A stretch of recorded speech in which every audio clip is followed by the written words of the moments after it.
Hello students, तो आज बात करेंगे हम कैलोरीमेट्री की। इस टॉपिक पर बेस्ड ऑब्जेक्टिव टाइप क्वेश्चंस करेंगे, सिंगल ऑप्शन करेक्ट टाइप। ये वीडियो नीट के स्टूडेंट्स के लिए भी है और जेई के स्टूडेंट्स के लिए भी है। इसमें हम थ्योरी भी रिवाइज करेंगे साथ साथ में। कोई कॉन्सेप्ट यदि छूटा हुआ है तो वो प्रिपेयर हो जाएगा, बाकी कॉन्सेप्ट्स रिवाइज हो जाएंगे। इसका कॉम्पेंडियम टेलीग्राम ग्रुप पर अपलोड किया है, उसको आप उसका प्रिंट ले लो। उसमें यदि अपनी तरफ से कुछ इंक्लूड करना है इस टॉपिक को प्रिपेयर करते समय, जो फैक्ट्स आपको मिलेंगे, कुछ नए फॉर्मूले मिलेंगे, वो उसमें इंक्लूड कर दो। तो लास्ट टाइम रिवीजन में आपके लिए बहुत काम की हो जाएगी वो लिस्ट फॉर्मूला की। तो पहला क्वेश्चन देखते हैं क्या बोला है। The densities of two substances are in the ratio 5:6 and the specific heats are in the ratio 3:5 respectively. The ratio of their thermal capacities per unit volume is. हमको चाहिए रेशो थर्मल कैपेसिटीज का। तो जब आपने chapter prepare किया होगा तो सबसे पहले डिफाइन किया होगा आपने स्पेसिफिक हीट, उसके बाद थर्मल कैपेसिटी। इन दोनों फिजिकल क्वांटिटीज को डिफाइन करते हैं जल्दी से। दोनों की डेफिनेशन के लिए आपको ये फॉर्मूला याद आ जाना चाहिए। Q is equal to M S delta T. Q क्या है? हीट गिवन और extracted from a body. M S mass of the body, S is specific heat and delta T is rise और fall of temperature. मान लो आपको define करना है specific heat, उसकी डेफिनेशन तो आपको पता होगी। स्पेसिफिक हीट कैसे डिफाइन होती है?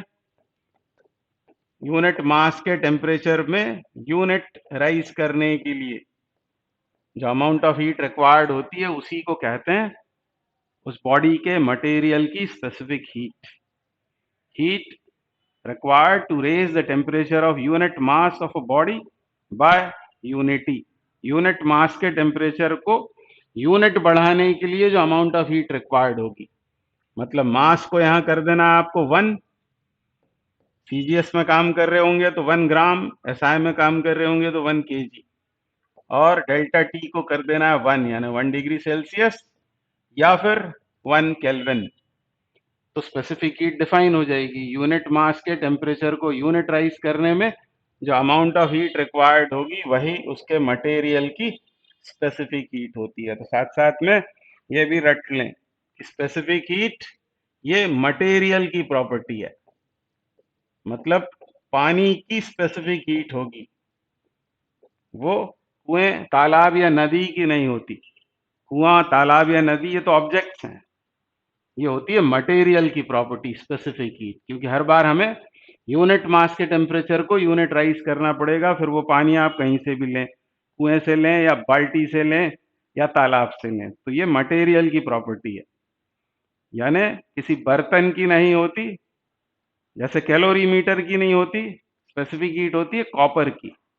ठीक है, वो लोहे की हो सकती है, चिमटे, बाल्टी, लोटे की नहीं हो सकती। तो ये मटेरियल की प्रॉपर्टी है, बहुत अच्छे से आपको ध्यान रखना चाहिए। तो ये बात हुई स्पेसिफिक हीट की।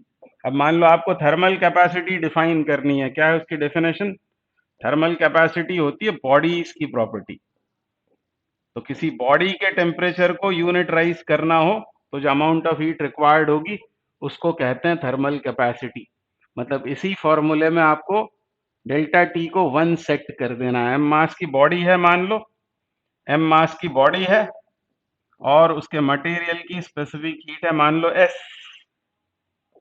तो डेल्टा टी 1 करने से कितनी अमाउंट ऑफ हीट रिक्वायर्ड होगी? एम एस, इसको हम एच से डिनोट करते हैं। तो यह है थर्मल कैपेसिटी। एम मास की बॉडी हो, एस हो उसकी स्पेसिफिक हीट, तो थर्मल कैपेसिटी उस बॉडी की होगी एम एस। तो क्या याद रखेंगे? स्पेसिफिक हीट कैसे डिफाइन होती है? यूनिट मास के टेम्परेचर में यूनिट राइज के लिए जो अमाउंट ऑफ हीट रिक्वायर्ड होती है वो उस बॉडी के मटेरियल की स्पेसिफिक हीट, और किसी बॉडी के टेम्परेचर को यूनिट राइज करने में जो अमाउंट ऑफ हीट रिक्वायर्ड होगी उसको कहते हैं उस बॉडी की थर्मल कैपेसिटी।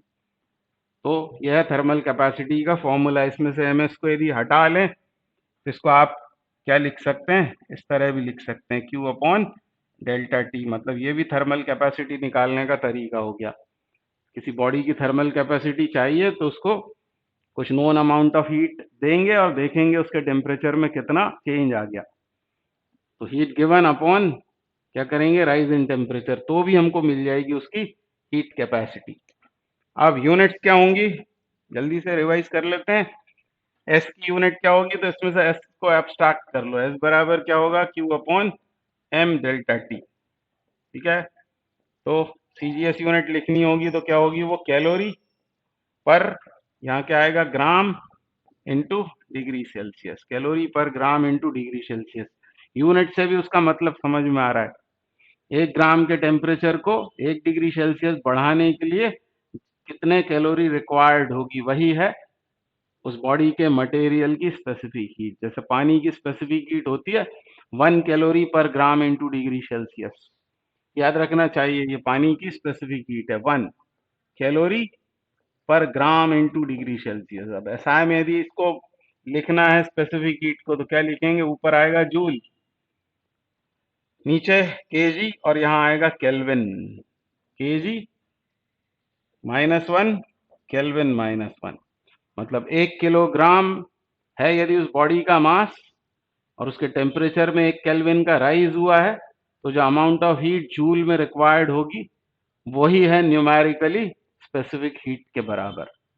तो ये उसकी यूनिट्स हो गई। डायमेंशन भी आप आराम से निकाल सकते हैं, कैलोरी या जूल, ये क्या है, एनर्जीज mL2T-2, नीचे यहाँ क्या आएगा m, और यहाँ टेम्परेचर है ये, तो थीटा लिख देंगे या फिर के लिख देंगे, तो डायमेंशन भी इसकी निकल सकती है। तो ये हो गई इसकी यूनिट्स।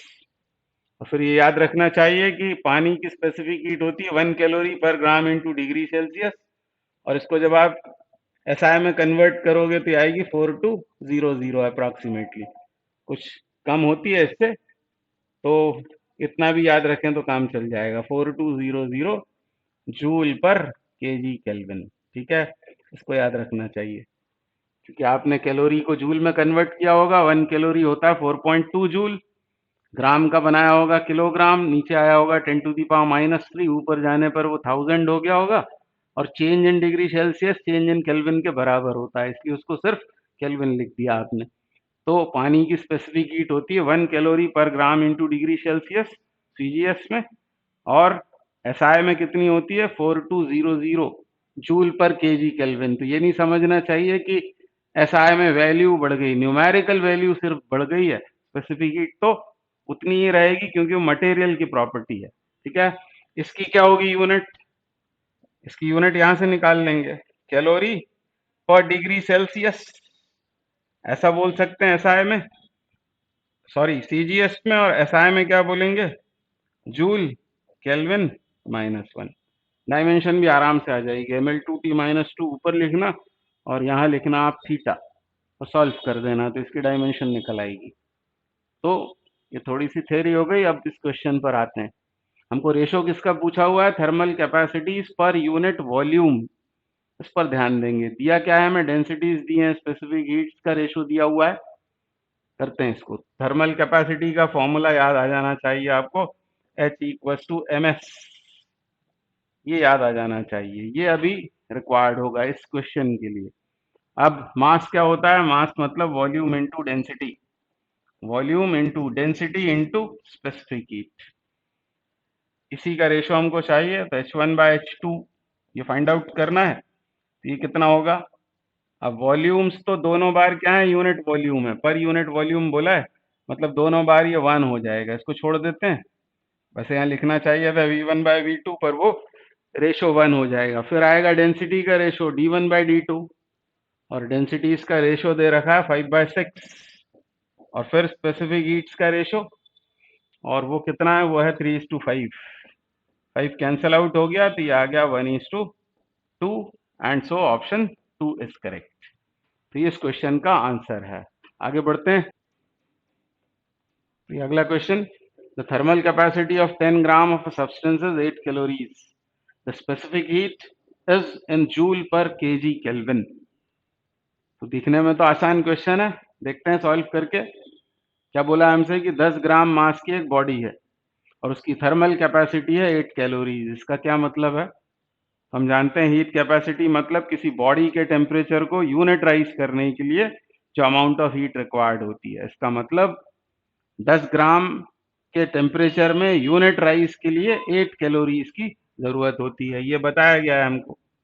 10 ग्राम की यदि वो बॉडी हो, उसके टेम्परेचर को यदि 1 डिग्री सेल्सियस बढ़ाया तो अमाउंट ऑफ हीट कितना जरूरी हुआ, 8।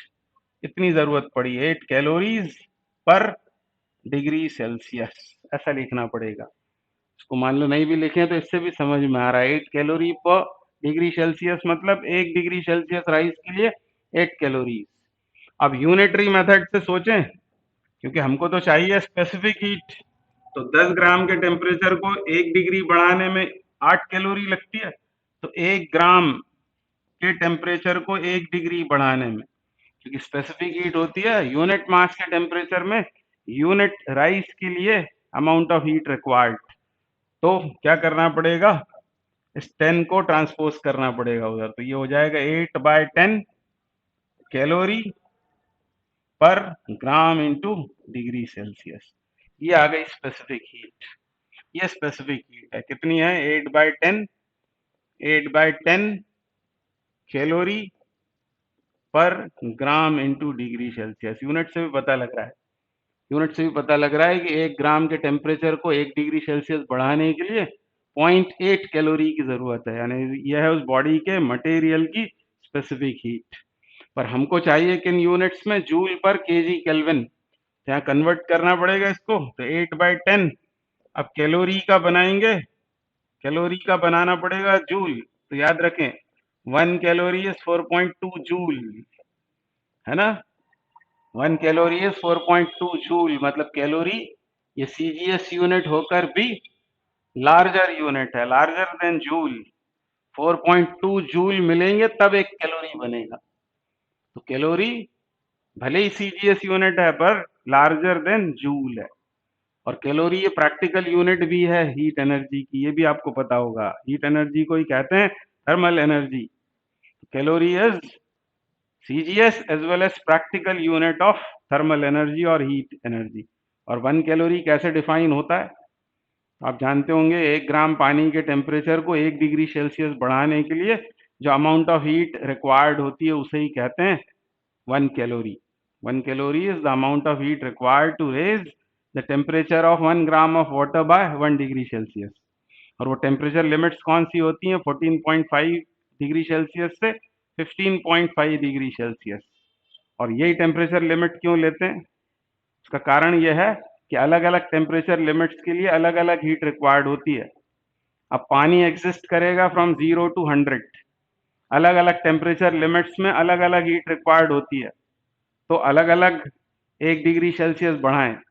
मैं ये कहना चाह रहा हूं कि 1 डिग्री सेल्सियस से 2 डिग्री करें तो अलग जरूरत पड़ेगी, 3 से 4 में अलग, 45 से 46 में अलग। तो पानी एग्जिस्ट करता है फ्रॉम 0 to 100। हर बार हम 1 डिग्री के लिए अलग अलग हीट रिक्वायर्ड निकालेंगे, उनका एवरेज लेंगे यदि, तो वो उतना ही आता है जितना कि 14.5 से 15.5 करने में आता है। इसीलिए ये टेम्परेचर लिमिट्स हम यूज करते हैं, ये सिर्फ उसके पीछे रीजन है। तो 8/10 यहाँ क्या रखेंगे, 4.2। 1 कैलोरी इज 4.2 जूल। फिर यहाँ क्या होगा, ग्राम का किलोग्राम, ये हो गया किलोग्राम। अब यहाँ क्या आना चाहिए, केल्विन। तो ये एक्चुअली चेंज है, चेंज इन टेम्परेचर। तो change in temperature in Kelvin is equal to होता है change in temperature in Celsius. मैं आपको याद दिलाता हूं, जैसे सेल्सियस में आप आइस पॉइंट से स्टीम पॉइंट पर जाएं तो 100 डिविजन्स का चेंज आता है, और ऐसा ही होता है केल्विन स्केल में भी, यानी चेंज दोनों में बराबर होता है। जो किसी पॉइंट पर टेम्परेचर बराबर नहीं होंगे, मतलब कोई वैल्यू बराबर नहीं होगी, चेंज जरूर बराबर होता है। तो ऐसा याद रख सकते हैं आप हमेशा के लिए, हीट थर्मोडायनामिक्स में बहुत काम आता है। Change in degree Celsius is change in kelvin, capital T भी उसको लिख सकते थे आप, तो यहां पर लिख देता हूं मैं केल्विन सीधे सीधे। और इसको हमको सॉल्व करना पड़ेगा। ये कितना हुआ, ये हुआ -2, ऊपर जाने पर इसमें 100 का मल्टीप्लीकेशन होगा, और 100 का मल्टीप्लीकेशन हुआ तो ये हुआ 8 इंटू 420, तो जूल पर केजी केल्विन। तो कोई भी क्वेश्चन छोटा नहीं होता, कोई भी क्वेश्चन बहुत आसान है ऐसा सोचकर छोड़ देना भी अच्छा नहीं होता। बहुत गलतियां करते हैं बच्चे इन छोटे छोटे क्वेश्चंस में भी, और किसी क्वेश्चन को, बड़े क्वेश्चन को करने से पहले इस तरह के क्वेश्चंस कर लेने चाहिए। तो 8 दूनी 16 हासिल किया, ये 1 32 और 1 33, 3360 जूल पर KG kelvin will be the correct answer. 3360 option 1 is correct. तो इन सभी क्वेश्चंस में हम थ्योरी भी साथ में करते हुए चलेंगे, ताकि आपको इनका कुछ फायदा हो इन क्वेश्चंस का करने का, और इनको बार बार आपको करना चाहिए। मैं अक्सर कहता हूं कि 5000 क्वेश्चंस मत करो, 5000 क्वेश्चंस करने की जगह 500 क्वेश्चंस 10 बार करो, क्योंकि उन क्वेश्चंस का रिटेंशन आपके दिमाग में होना चाहिए, तभी वो कुछ काम का है। अदरवाइज आपने 50,000 क्वेश्चन सॉल्व किए और याद कुछ भी नहीं रहा, तो कोई मतलब नहीं है, सब मेहनत आपकी बेकार चली जाएगी। बाद में अफसोस होगा कि एग्जाम में याद ही नहीं आया मुझे। और याद क्यों नहीं आया? क्योंकि आपने उसको रिवाइज नहीं किया। तो बहुत सी बातें मैं बोलता रहता हूँ बीच बीच में, कि जो भी बच्चे नीट का एग्जाम दे रहे हैं वो पूरे 45 क्वेश्चन सॉल्व करने का टारगेट दिमाग में रखें, और पूरे 45 यदि आपको करने हैं तो सिलेबस का कोई भी पार्ट छोड़कर नहीं जाना है, और खूब प्रैक्टिस आपको करना पड़ेगी, तभी आप जल्दी और करेक्टली कर पाएंगे। अगला क्वेश्चन करते हैं। क्या बोल रहे हैं? Piece of metal of mass 112 gram is heated to 100 degree Celsius and dropped into a copper calorimeter of mass 40 gram containing 200 gram of water at 16 degrees Celsius.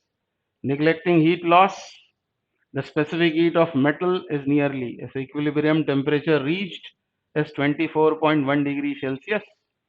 Given S copper equals to 0.1 calorie per gram into degree Celsius. तो ये question based है law of mixture पर, law of mixture पर based है। इसको discuss करेंगे हम, law of mixture को जानते तो होंगे ही आप, पर एक बार मैं जल्दी से इसको रिवाइज करूंगा, और लॉ ऑफ मिक्सचर की जो इक्वेशन है उसको न्यूमेरिकल्स में कैसे यूज करना है उसके कुछ मैं आपको टिप्स बताऊंगा, वो ध्यान रखने हैं आपको। और उसके बाद क्वेश्चन तो ये आपको सॉल्व करना है, ये होमवर्क है आपके लिए। मैं आपको आंसर इसका बता दूंगा भले ही, पर ये आपको करना है। जेई वाले इसको बगैर कैलकुलेटर के सॉल्व करें, और नीट के स्टूडेंट्स फॉर्मूले पर जरूर ध्यान दें, ये आपको भी पूछा जा सकता है। तो लॉ ऑफ मिक्सचर क्या है? लॉ ऑफ मिक्सचर कहता है कि जब किसी हॉट बॉडी और कोल्ड बॉडी को थर्मल कांटेक्ट में रखते हैं, तब हॉट बॉडी से कोल्ड बॉडी की तरफ हीट एनर्जी फ्लो होती है until their temperatures are equal. जब टेम्परेचर्स इक्वल हो जाते हैं तो उस टेम्परेचर को कहते हैं इक्विलिब्रियम टेम्परेचर। मैंने ये कहा आपसे कि जब हॉट बॉडी को किसी कोल्ड बॉडी के साथ थर्मल कांटेक्ट में रखते हैं, जैसे इस क्वेश्चन में इन्होंने एक मेटल पीस को गर्म किया है और फिर पानी से भरे हुए कैलोरी मीटर में डाल दिया उसे, तो ये मेटल पीस हो गया हॉट बॉडी, और पानी और कैलोरी मीटर ये हो गई कोल्ड बॉडीज। तो जब इस मेटल पीस को डालेंगे उसमें पानी में, तो हीट कौन लूज करेगा? वो मेटल पीस। और हीट गेन कौन करेगा? वाटर और कैलोरी मीटर। ये प्रिंसिपल कहता है कि यदि और किसी रीजन से हीट लॉसेस नहीं हो रहे हैं, जैसे रेडिएशन वगैरह से हीट लॉस नहीं हो रहा हो, तो हॉट बॉडी जितनी हीट एनर्जी लूज करती है, कोल्ड बॉडी को उतनी ही हीट एनर्जी मिल जाती है। तो heat lost is equal to heat gained, यही है लॉ ऑफ मिक्सचर। अब इसका मैथमेटिक्स करते हैं थोड़ा सा जल्दी से। मान लो हॉट बॉडी इस तरह की है, हॉट बॉडी है इस तरह की, उसका मास है मान लो m1, स्पेसिफिक हीट S1, और उसका टेम्परेचर है θ1 डिग्री सेल्सियस। यह है हॉट बॉडी। और मान लो कोल्ड बॉडी इस तरह की है कि उसका मास है m2, उसके मटेरियल की स्पेसिफिक हीट S2, और उसका टेम्परेचर है θ2 डिग्री सेल्सियस। इन दोनों को जब हम थर्मल कांटेक्ट में रखेंगे या मिक्स करेंगे, तब hot body heat energy lose करेगी और कोल्ड बॉडी गेन करेगी। इसका टेम्परेचर कम होगा, इसका बढ़ेगा, और मान लो कि ये दोनों बॉडीज किसी कॉमन टेम्परेचर थीटा पर पहुंच गई। ये कहलाता है इक्विलिब्रियम टेम्परेचर। और ये इक्विलिब्रियम टेम्परेचर इन दोनों के बीच में होता है। इससे कम होगा, ये थीटा 1 से कम होगा, थीटा 1 डिग्री सेल्सियस से ये कम होगा और थीटा 2 डिग्री सेल्सियस से ये ज्यादा होगा। मतलब इन दोनों के बीच में ये कहीं लाई करता है, यही है वो इक्विलिब्रियम टेम्परेचर। और हमारा ये लॉ क्या कहता है? ये लॉ कहता है heat lost equals to heat gained. ये है लॉ ऑफ मिक्सचर। सो बहुत क्वेश्चंस बनाए जाते हैं। अब ये दो बॉडीज के लिए भी हो सकता है कि हीट जो गेन कर रही है वो दो से ज्यादा बॉडीज हो, जैसा इसमें हो रहा है। हीट गेन किसने किया है? कैलोरीमीटर और पानी दोनों ने। और हीट लूज किसने की है? वो कॉपर के पीस ने या उस मेटल पीस ने। कॉपर नहीं है, वो मेटल पीस है। तो अब इक्वेशन बना है इसकी, और यहीं मैं आपको कुछ बतलाना चाहता हूँ। Heat lost by the hot body कितना होगा? तो हीट लॉस्ट या गेन के लिए हम ये फॉर्मूला लगाएंगे, Q is equal to M S delta theta.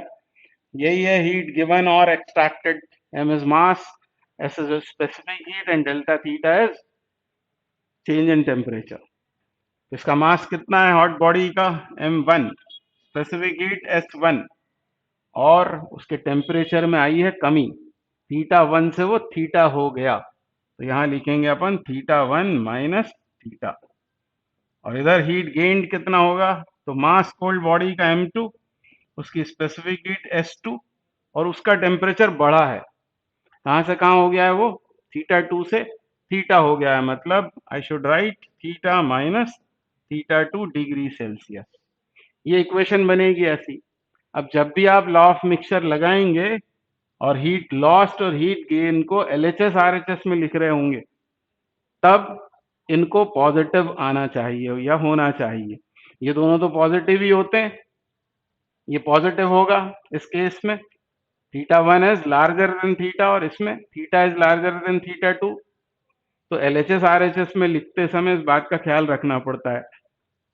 पर यदि इसको मैं इधर ले जाऊं, इस पार्ट को इधर ले जाऊं, या फिर इस पार्ट को इधर ले जाऊं, तो मुझे फिर सोचने की जरूरत नहीं है। इसको आप ऐसा लिखने की आदत बनाएं, m1 s1 ये थीटा, क्योंकि मैं इसको उधर ले जाऊं तो माइनस साइन आएगा, और माइनस का अंदर मल्टीप्लाई कर दिया तो ये प्लस हो गया, ये माइनस हो गया, ऐसा हो जाएगा ये।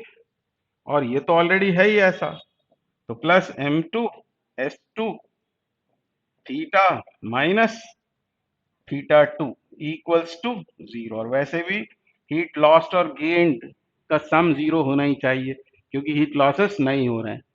तो न्यूमेरिकल्स में आप इसको यूज कर सकते हैं, m1 s1 theta minus theta 1 plus m2 s2 theta minus theta 2। फिर सोचने की ही जरूरत नहीं पड़ेगी आपको, बिल्कुल नहीं सोचना है फिर उसके बाद कि आपको कौन बड़ा है कौन छोटा है। आप इस ऑर्डर में लिखते चले जाएं। इंस्टेड आप ऐसा लिखते हैं m1 s1 theta 1 minus theta, तो फिर इधर लिखना थीटा 2 माइनस थीटा, तब भी गड़बड़ नहीं होगी। एक दो क्वेश्चन इस पर आप करके देखना। अब इसका जो आउटकम है वो क्या है? जैसे इस वाले क्वेश्चन में इसको लगाना है, मान लो आपको लॉ ऑफ मिक्सचर को, तो इधर किस किस के बीच में हो रहा है हीट एक्सचेंज? तो इधर हॉट बॉडी कौन सी है इस क्वेश्चन में? इस क्वेश्चन में हॉट बॉडी है ये मेटल पीस, ये हॉट बॉडी है, मेटल पीस, जिसका मास दे रखा है 112 ग्राम। ठीक है, उसकी ही स्पेसिफिक हीट हमको निकालनी है, उसकी स्पेसिफिक हीट निकालनी है SM, ऐसा होगा। और और क्या चाहिए हमें? उसका टेम्परेचर। उसका टेम्परेचर कितना? 100 डिग्री सेल्सियस। तो ये तो हो गई हॉट बॉडी, ये हॉट बॉडी हो गई बॉडी 1। अब इसने हीट लॉस करना है, लूज करना है, और हीट मिलेगी किसको? हीट मिलेगी वाटर को और उस कैलोरीमीटर को। मतलब दूसरी तरफ दूसरी बॉडीज दोनों कौन सी हैं? तो एक है कैलोरीमीटर, एक है कैलोरीमीटर और दूसरा है वाटर। ये हो गई बॉडी 2, ये हो गई बॉडी 3। अब कैलोरीमीटर के बारे में क्या बताया उसने? 40 ग्राम का है वो। कॉपर कैलोरीमीटर ऑफ मास 40 ग्राम, 40 ग्राम उसका मास। और क्या टेम्परेचर 16 डिग्री सेल्सियस, और उसकी स्पेसिफिक हीट ये लिखिए 0.1। तो कैलोरीमीटर क्योंकि कॉपर का बना हुआ है, उसकी स्पेसिफिक हीट हमको गिवन है, तो एस सी यू, ये तीनों बातें इसके बारे में पता है। फिर वाटर कितना है, वाटर 200 ग्राम, 200 ग्राम पानी है, वो भी 16 डिग्री सेल्सियस पर ही होगा, और पानी की स्पेसिफिक हीट सीजीएस में 1 और एसआई में होगी वो 4200, तो जो जिस जैसी जरूरत पड़ जाए, एस डब्ल्यू। तो ऐसा हो रहा है हीट एक्सचेंज इन बॉडीज के बीच, तो यही इक्वेशन आपको यूज करना है। और क्वेश्चन क्या है, क्वेश्चन ये है कि वो जो इक्विलिब्रियम टेम्परेचर है वो हमको बतलाया हुआ है, हमको बताना क्या है, हमको बताना है ये एस एम, मतलब मेटल की स्पेसिफिक हीट कितनी है। तो इस इक्वेशन के यूज से ही ये सब होने वाला है।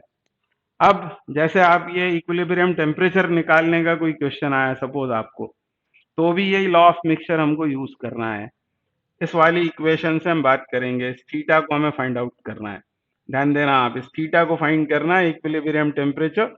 जब केस है मान लो दो बॉडीज का, इस पे आएंगे हम, दो बॉडीज का केस है, हमको थीटा मान लो चाहिए, तो क्या होगा, आप पानी मन में सोचें, m1 s1 थीटा यहाँ आएगा माइनस साइन, और m2 s2 थीटा ये होगा पॉजिटिव, और इसको जब उधर ले जाकर थीटा कॉमन कर लेंगे तो अंदर क्या बचेगा, m1s1 प्लस m2s2, ठीक है, ऐसा होगा।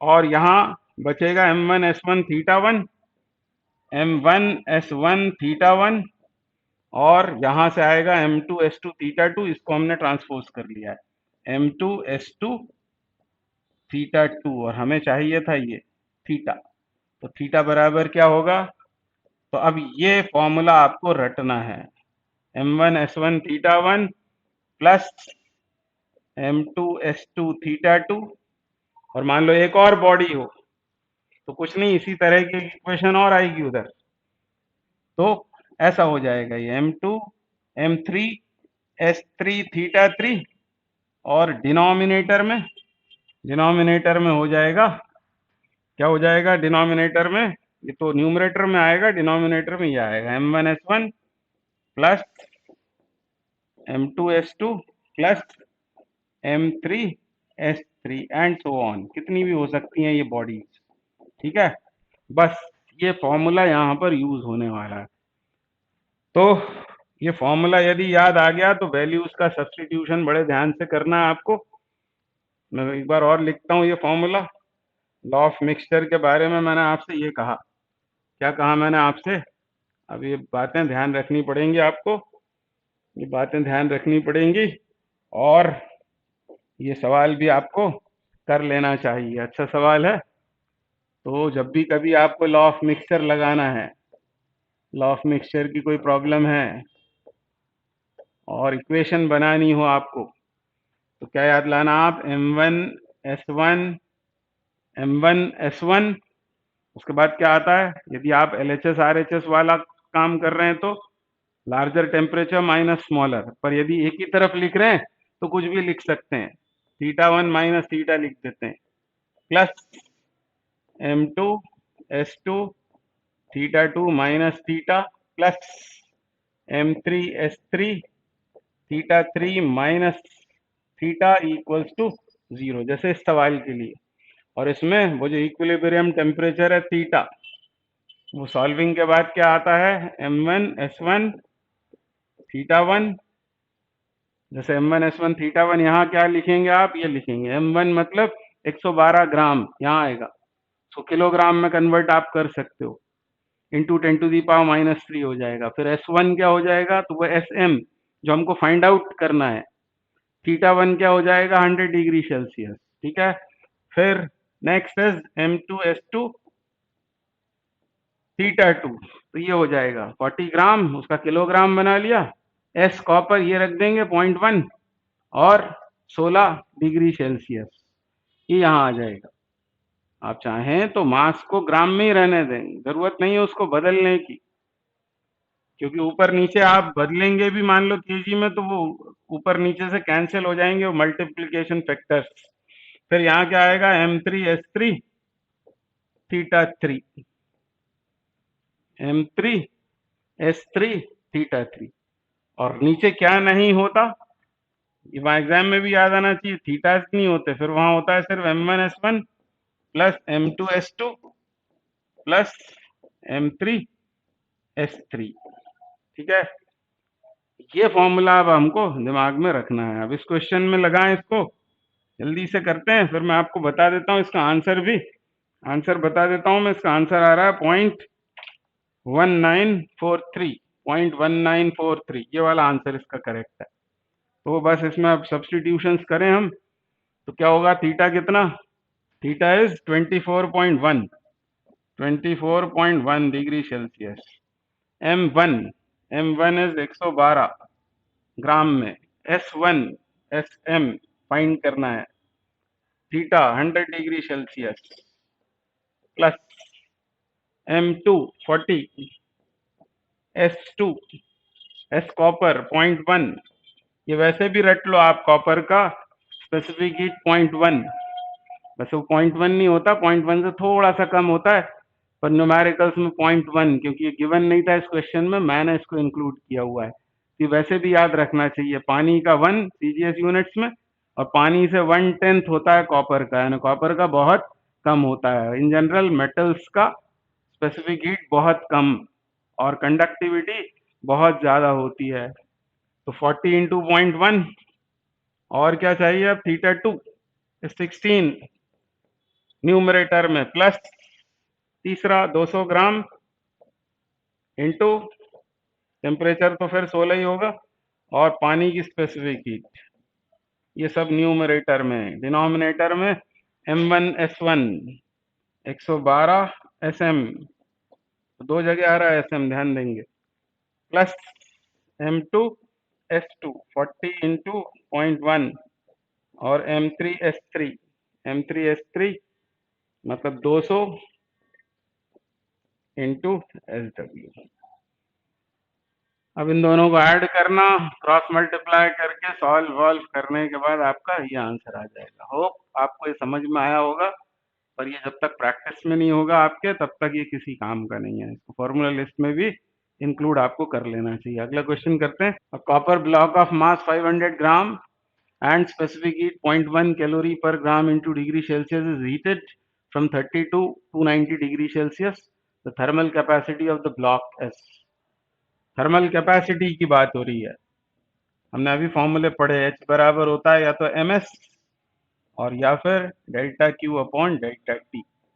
अब इस क्वेश्चन में आप कौन सा फॉर्मूला लगाएंगे? क्या हमको Q मालूम है? नहीं पता। हमको मालूम है उसका मास और उसकी स्पेसिफिक हीट, तो will use MS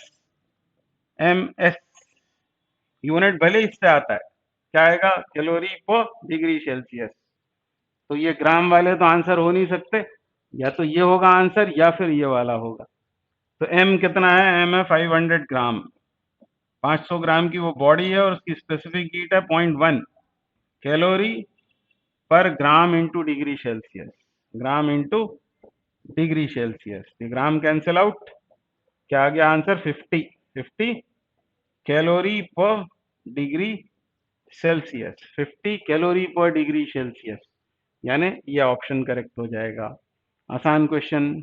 next question करेंगे। तो नेक्स्ट क्वेश्चन करेंगे, to spheres with radii in the ratio 1:2 have specific heats in the ratio x:y, densities z:x, the ratio of their thermal capacity is। तो thermal capacity H equals to क्या लिखेंगे, MS, mass into specific heat. फिर mass को हम लिख सकते हैं volume into density into S, पर यहां पर वॉल्यूम ना देकर ये बोला हुआ है कि वो स्फीयर्स हैं और उनके रेडियाई का रेशियो दिया हुआ है। तो स्फीयर्स के लिए हम वॉल्यूम को क्या लिख सकते हैं, 4/3 पाई आर क्यूब ds, मतलब H is proportional to R cube ds, R cube ds, ये रिलेशन हमें यूज करना पड़ेगा। तो बस स्पेसिफिक हीट्स का रेशियो चाहिए, मतलब ही H1/H2।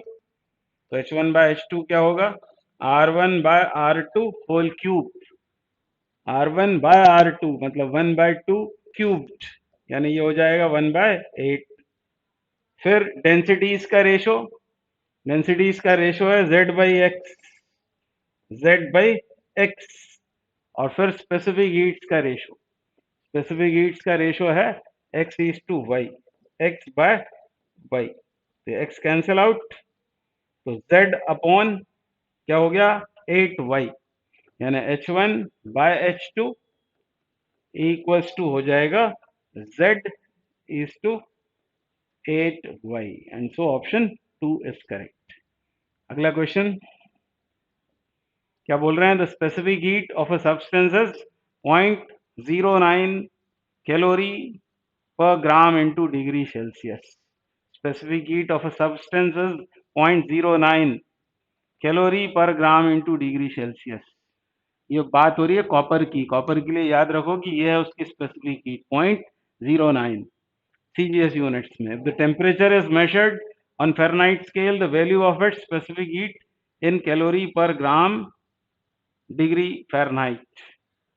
तो इस क्वेश्चन में कंफ्यूजन क्या होता है, कुछ लोगों को लगता है कि स्पेसिफिक हीट तो सिर्फ मटेरियल पर डिपेंड करती है, मटेरियल की प्रॉपर्टी है, तो वो तो सही है ही, पर ध्यान ये रखें कि स्केल ऑफ टेम्परेचर से भी न्यूमेरिकल वैल्यू चेंज हो जाएगा स्पेसिफिक हीट का। स्पेसिफिक हीट अभी कितनी बताई हुई है उसने, उसने बोला है स्पेसिफिक हीट है 0.09 calorie per gram into degree Celsius. Instead Fahrenheit scale use करें, तो ये जो लिखा हुआ है ये एक्चुअली है 1 डिग्री सेल्सियस का चेंज, और 1 डिग्री सेल्सियस का चेंज फ़ारेनहाइट में किसके बराबर होगा। तो यूं सोचें कि सेल्सियस स्केल में आइस पॉइंट से स्टीम पॉइंट जाने पर 100 डिग्री सेल्सियस का चेंज आता है, और फ़ारेनहाइट स्केल पर यदि जाएंगे तो 32 से 212 जाना पड़ेगा आइस पॉइंट से स्टीम पॉइंट, तो 180 का चेंज आएगा, 180 का चेंज। और ये डिग्री साइन यदि इस तरफ लगा हुआ है यानी ये बात चेंज की हो रही है, तो एक सेल्सियस का चेंज कितना होगा 180 अपॉन 100, ऑब्वियसली ये होगा 9 बाय कितना हो जाएगा 5, 9/5 फ़ारेनहाइट का चेंज। मतलब यहाँ आपको रखना पड़ेगा, यदि फ़ारेनहाइट स्केल यूज किया है तो फिर 9/5 यहाँ सब्सटीट्यूशन होगा, 9/5, और 9/5 यानी 5/9 हो जाएगा वो calorie per gram into degree Fahrenheit, ऐसा होगा। ये सॉल्विंग करने पर 0.05, इसका मतलब ऐसा नहीं है कि स्पेसिफिक हीट चेंज हो गई, एक्चुअली आपने स्केल चेंज किया इसलिए ऐसा हुआ। ये ऐसा कई जगह होता है, जैसे 4.2 जूल है ना, ये होता है 1 कैलोरी के बराबर। यदि कैलोरी को जूल में कर देंगे तो न्यूमेरिकल वैल्यू का क्या होगा, कैलोरी का जूल कर दें तो न्यूमेरिकल वैल्यू बढ़ जाएगा। इसका मतलब क्वांटिटी बदल गई ऐसा नहीं है, अमाउंट नहीं बदला, यूनिट चेंज करने से न्यूमेरिकल वैल्यू चेंज हो जाता है। और ऐसा हमने यूनिट डायमेंशन भी पढ़ा हुआ है, आप जानते हैं कि एन यू कॉन्स्टेंट होता है, N U is constant, N1 U1 is equal to N2 U2। Unit यदि बढ़ा दोगे तो न्यूमेरिकल वैल्यू कम हो जाएगी, जैसे 1 किलोग्राम बोले या 1000 ग्राम बोले बात तो बराबर है, वो तो हमने यूनिट ग्राम कर दिया इसलिए न्यूमेरिकल वैल्यू 1000 हो गया। या 1 रुपया और 100 पैसा, तो पैसा यूनिट छोटी है तो न्यूमेरिकल वैल्यू ज्यादा आएगा, तो जानते ही हो आप। तो इस क्वेश्चन में गलती होने की पॉसिबिलिटी रहती है कई बार, तो याद रखें कि स्पेसिफिक हीट मटेरियल की प्रॉपर्टी है, बिल्कुल सही बात है, पर स्केल ऑफ टेम्परेचर से न्यूमेरिकल वैल्यू चेंज हो जाएगा। हाल फिलहाल आंसर है 0.05, ऑप्शन 3 इज करेक्ट। तो अब नेक्स्ट क्वेश्चन देखते हैं क्या बोल रहे हैं। 5 gram of steam eight 100 degree Celsius is passed into calorimeter containing liquid, temperature of liquid rises from 32 to 40, then water equivalent of calorimeter and contents as। तो यहाँ पूछा है हमसे वाटर इक्विवेलेंट ऑफ कैलोरीमीटर, इसीलिए आंसर्स दे रखे हैं ग्राम में। तो इस कॉन्सेप्ट को समझ लेते हैं वाटर इक्विवेलेंट को, इसकी डेफिनेशन तो आपको पता होगी, पर इस कॉन्सेप्ट को समझ लेते हैं, इसका क्या, इसकी यूटिलिटी क्या है वो भी समझ लेते हैं। वाटर इक्विवेलेंट, अब जैसा कि इस क्वेश्चन में हमसे कैलोरीमीटर का वाटर इक्विवेलेंट पूछा हुआ है, तो कैलोरीमीटर आप जानते हैं ऐसा एक बर्तन होता है सिलेंड्रिकल, ठीक है, उसमें ऐसा होता है एक स्टिरर वो भी आप जानते हैं। तो ये है वो कैलोरी मीटर, ये है कैलोरी मीटर। मान लो, मान लो इसका मास है m, जिसको आप कॉमन बैलेंस पर तौल लेते हैं। इसका मास है m। कॉपर का जनरली ये बना होता है, मतलब इसके मटेरियल की स्पेसिफिक हीट है मान लो S, और इसको delta Q amount of heat supply करने पर इसके टेम्परेचर में डेल्टा T का आ गया राइज या चेंज। फिर से बोलता हूँ, ये एक बर्तन है जिसका मास है m, इसके मटेरियल की स्पेसिफिक हीट है S, और इसे डेल्टा Q हीट एनर्जी देने पर इसके टेम्परेचर में आ गया डेल्टा T का राइज। अब दूसरी तरफ, अब इसको हम कंपेयर करेंगे अमाउंट ऑफ वाटर से। एक्चुअली वाटर इक्विवेलेंट मतलब अमाउंट ऑफ वाटर। इस तरफ ले लिया मैंने कुछ पानी, ये ले लिया मैंने वाटर, ठीक है। इस वाटर का मास है मान लो W ग्राम, और CGS में बात करोगे तो इसकी स्पेसिफिक हीट होगी 1। वाटर की बात हो रही है क्योंकि, अभी सब समझ में आ जाएगा आपको, ध्यान से आप सुने। इसको भी यदि हम डेल्टा Q हीट एनर्जी दें और इसका भी टेम्परेचर यदि उतना ही बढ़ जाए, तो यहाँ पर हमने देखो एक बार लिया है ये बर्तन, एक बार लिया है पानी। इस बर्तन को डेल्टा Q देने पर टेम्परेचर में राइज कितना आया, डेल्टा T, और W ग्राम पानी को डेल्टा Q देने पर भी उसका टेम्परेचर भी कितने से बढ़ गया, डेल्टा T से। तब पानी का ये अमाउंट इस बर्तन का क्या कहलाएगा, वाटर इक्विवेलेंट। कितना आसान है, यानी आपको करना क्या है, इन डेल्टा क्यूज को कंपेयर कर देना है। इसको मैं क्यू डैश लिख लेता हूं हाल फिलहाल। ये डेल्टा क्यू इस बर्तन के लिए, और ये डेल्टा क्यू डैश इस पानी के लिए। अब इसको क्या लिखेंगे, क्यू इज इक्वल टू होता है ms डेल्टा थीटा, यानी इसको लिखेंगे हम ms डेल्टा टी बर्तन के लिए, और इस तरफ क्या लिखेंगे, W into 1 into delta T, ऐसा लिखेंगे। ये डेल्टा टी कैंसिल हो गया, तो W बराबर आ गया ms, मतलब वाटर इक्विवेलेंट का फॉर्मूला क्या होगा, ms। यानी ये एक्सपेरिमेंट नहीं करना है आपको, आपको तो देखना है उस कैलोरी मीटर का मास कितना है और उसके मटेरियल की स्पेसिफिक हीट कितनी है, दोनों का प्रोडक्ट लेकर उसको ग्राम में लिख देंगे, उसको ग्राम में लिख देंगे, ठीक है। न्यूमेरिकली ms निकालेंगे और उसे ग्राम में एक्सप्रेस कर देंगे, तो हमको इस बर्तन का आ जाएगा या मिल जाएगा वाटर इक्विवेलेंट। अब इसका फायदा क्या है, फायदा यह है कि मान लो इस कैलोरी मीटर का वाटर इक्विवेलेंट सपोज आया 150 ग्राम, मान लो वाटर इक्विवेलेंट सॉल्विंग करने पर इसका मास इनटू इसके मटेरियल की स्पेसिफिक हीट को हमने ग्राम में लिख दिया। ये CGS में, ये भी CGS में, जो कुछ आया उसे ग्राम में लिख दिया, और वो आया 150 ग्राम।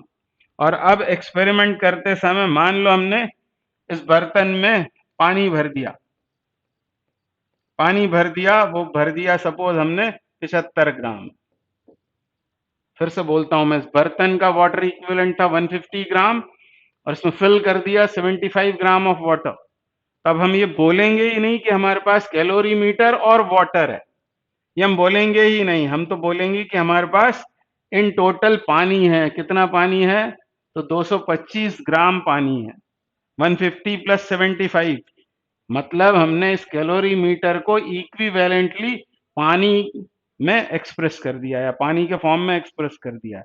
फिर से बोलता हूं मैं, कैलोरी मीटर, इसका वाटर इक्विवेलेंट 150 ग्राम आएगा कैसे, इसको तौलेंगे कॉमन बैलेंस पर, उसके मटेरियल को देखेंगे कौन सा है, उसका मास इंटू स्पेसिफिक हीट डाल देंगे CGS यूनिट्स में और उसको ग्राम में एक्सप्रेस कर देंगे। तो इस बर्तन का वाटर इक्विवेलेंट आ गया 150 ग्राम। फिर इसमें 75 ग्राम हमने पानी भरा, तो हम बोलेंगे ही नहीं कि हमारे पास कैलोरी मीटर प्लस पानी है, हम क्या बोलेंगे, हमारे पास में है 225 ग्राम पानी। तो ये उसकी इंपॉर्टेंस हो गई। अब यहाँ इस क्वेश्चन में हीट एक्सचेंज किसके बीच हो रहा है, तो इस तरफ क्या दे रखा है हमको, 5 ग्राम स्टीम, कितने पर, 100 डिग्री सेल्सियस पर, और इसको हमने पास किया है इसमें कैलोरी मीटर में, जिसमें कोई लिक्विड भरा हुआ है और उसका टेम्परेचर बढ़ गया है 32 से 40 डिग्री सेल्सियस। तब हमको क्या बताना है? Water equivalent of calorimeter and it's contents. तो लॉ ऑफ मिक्सचर लगाएंगे, heat lost by the steam. कौन सा फॉर्मूला लगाना पड़ेगा? MLV। फिर यहाँ क्या आएगा? यहाँ आएगा मास ऑफ, अब वो पानी में कन्वर्ट हो गई है ये, तो जब तक कंडेंस हुई तब तक उसने हीट दी, उसके बाद उसका मास तो m ही रहेगा। अब वो वाटर बन चुका है, ये ध्यान देंगे। फिर यहाँ क्या आएगा? स्पेसिफिक हीट ऑफ वाटर, और टेम्परेचर उसका कहाँ से कहाँ हो गया? 100 से 40, तो 100 माइनस 40, ये आ गया heat lost. Heat lost by the steam, ये स्टेट चेंज में, और ये फिर 40 डिग्री सेल्सियस के पानी बनने तक, ये टोटल आ गई हीट लॉस्ट। और हीट गेन किसने किया? तो अब हम क्या करेंगे उस काम को, क्योंकि वाटर इक्विवेलेंट चाहिए। हीट गेन तो एक्चुअली किया होगा कैलोरीमीटर ने और वाटर ने, पर हम उसको वाटर ही लिख देते हैं पूरे को। उसका वाटर इक्विवेलेंट यदि W कर दें तो पानी की स्पेसिफिक हीट यहाँ 1 डाल देंगे, और टेम्परेचर में कितना चेंज आया है? 32 से 40, मतलब 40 माइनस 32, यानी यहाँ आएगा 8 डिग्री सेल्सियस। और इसको हम सॉल्व करेंगे, तो ये है 5 ग्राम। 5 ग्राम ये कितना होता है? 540, फिर से हो गया 5, और इधर कितना आएगा? 60 बराबर 8W। इसको हमें सॉल्व करना पड़ेगा। तो 5 चौक 20, हासिल गई 2, 25 और 2 27, और ये हो गया 300 बराबर 8W। And so W in grams would be 3000 by 8, 3000 by 8 gram, यानी 1500 अपॉन 4, यानी 750 अपॉन 2, यानी 375 ग्राम आंसर आ गया। मैं फिर से बोलता हूँ, क्या था ये सवाल? 5 ग्राम स्टीम थी 100 डिग्री सेल्सियस की, और उसको पास किया into a calorimeter containing liquid. Temperature of liquid rises from 32 to 40, then water equivalent of calorimeter and contents is. तो यहाँ हीट एक्सचेंज हो रहा है between steam and calorimeter plus that liquid, और कैलोरीमीटर और लिक्विड का सब मिलाकर वाटर इक्विवेलेंट हो गया W। तो यह है हीट गेन्ड बाय वाटर, और इस तरफ heat loss by steam. 100 degree Celsius की स्टीम पहले कंडेंस होगी into 100 degree Celsius of water, ये हीट लूज करेगी, और फिर वो 40 डिग्री सेल्सियस का पानी बनेगा। तो MS डेल्टा थीटा लगा दिया, इक्वेट करके W के लिए उसको सॉल्व कर दिया। ये अच्छा सवाल है, इसको 1-2 बार करना चाहिए आपको। तो अगला question, the quantity of heat which can rise the temperature of x gram of a substance through T1 degree Celsius can rise the temperature of y gram of water through T2 degree Celsius is same, यानी amounts of heat equal है। एक substance है x ग्राम का, उसके temperature में T1 degree Celsius rise लाने के लिए, और y ग्राम वाटर जिसके टेम्परेचर को T2 बढ़ाने के लिए जो अमाउंट ऑफ हीट दी गई है वो सेम है। तो ध्यान से आपको पढ़ना पड़ेगा। और हीट गिवन का ये फॉर्मूला हमको यहाँ यूज करना है, MS डेल्टा T। अब उस सब्सटेंस का मास कितना है? वो है x ग्राम। उसके मटेरियल की स्पेसिफिक हीट मान लेते हैं SM, और राइजिंग टेम्परेचर कितना है? T1 degree Celsius. और दूसरी तरफ कौन है? वाटर, उसका मास y ग्राम, उसकी स्पेसिफिक हीट SW मान लेते हैं, और टेम्परेचर में राइज T2, और ये अमाउंट्स ऑफ हीट इक्वल बोली हुई है। हमसे पूछा है स्पेसिफिक हीट का रेशो, मतलब SM अपॉन SW, ये हमसे पूछा हुआ है। तो कितना होगा? YT2 upon XT1। तो ये हमारा आंसर होगा YT1 YT2 upon XT1, and so option 3 is correct. आसान सवाल है। अगला क्वेश्चन करेंगे। Density of a liquid A is 0.5 ग्राम पर cc and that of liquid B is 0.6 gram per cc. Heat capacity of 8 liters of A is equal to that of 10 liters of B. Then their specific heats are in the ratio. तो heat capacity होती है MS, और मास को हम लिख सकते हैं volume into density. VDS। अब यहाँ बोला हुआ है कि 8 लीटर ऑफ ए। पहले ए के लिए हम हीट कैपेसिटी लिखें तो ए का वॉल्यूम कितना है? 8 लीटर। ये ए का हो गया वॉल्यूम इनटू उसकी डेंसिटी मतलब ये डी ए और उसकी स्पेसिफिक हीट एस ए। ये हो गई हीट कैपेसिटी किसके लिए? लिक्विड ए के लिए। और ये बराबर है 10 लीटर ऑफ बी। मतलब यहाँ क्या आएगा? 10 लीटर बी का इंटू डेंसिटी बी की इंटू स्पेसिफिक हीट बी की। और हमको चाहिए क्या? स्पेसिफिक हीट का रेशो, मतलब S A upon S B. ये हमें चाहिए S A upon S B. तो यहाँ आएगा 10/8 और D B upon D A. D B is 0.6 and D A is 0.5। तो डेसिमल्स हट जाएंगे।